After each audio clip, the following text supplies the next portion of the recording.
Magandang gabi mga kahuwan. Narito na ang weather update today, live.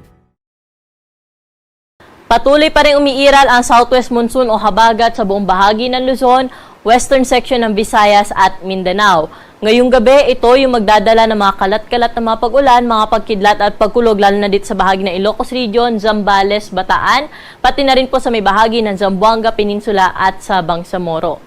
Pero dito naman sa Metro Manila, pati na rin sa nalalabing bahagi pa ng ating bansa, bahagyang maulap hanggang sa maulap po yung ating kalangitan ngayong gabi at may mataas ho na tsansa ng mga panandaliang buhos ng pag-ulan, dalangan itong habagat at ng mga localized thunderstorm. Samantala, may minomonitor po tayong cloud cluster dito po sa may Taiwan area. Ito po ay sa kasalukuyan, wala itong direct na epekto sa anumang bahagi po ng ating bansa. Ngunit patuloy po nating minomonitor o binabantayan kung sakaling ito ay maging isang low pressure area sa mga susunod na araw.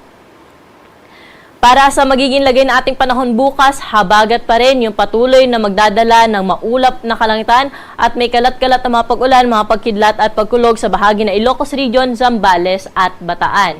Sa bahagi naman po ng Metro Manila, pati na rin sa ibang bahagi pa ng Luzon, generally fair weather condition po o yung sa umaga po natin, mataas pa rin po ang tsansa ng mga isolated na mga pag-ulan. Pero pagsapit po ng tanghali ay mas magiging maaliwalas po yung panahon natin. And then sa hapon hanggang sa gabi po ulit ay makakaranas pa rin tayo ng mga isolated o yung pulo-pulo mga pag-ulan, mga pagkidlat at pagkulog, dala ng habagat, pati na rin ng mga localized thunderstorm. Temperatura po natin bukas sa Metro Manila ay mula 26 to 32 degrees Celsius, Baguio City 17 to 22 degrees at sa Lawag naman 26 to 31 degrees Celsius. May kainitan sa Tuguegarao, aabot sa 34 degrees ang pinakamataas na temperatura, 32 degrees naman sa bahagi ng Legazpi City at 24 to 30 degrees Celsius sa bahagi ng Tagaytay.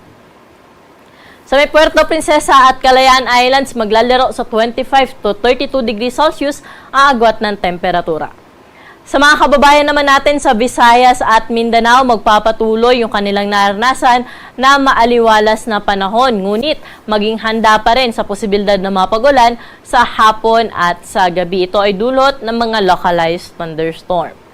Temperatura po natin bukas sa Metro Cebu ay 25 to 33 degrees Celsius. Iloilo at Tacloban na abot sa 32 degrees ang pinakamataas na temperatura. Ganon din naman sa may bahagi ng Cagayan de Oro, pero sa Metro Davao at sa may Zamboanga Peninsula, aabot sa 33 degrees Celsius ang pinakamataas na temperatura.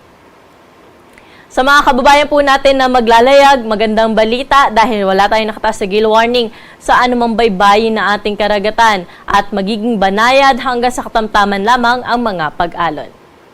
At ang araw natin dito sa Metro Manila ay lulubog sa 6:22 ng gabi at muli po itong sisikat bukas ng 5:41 ng umaga.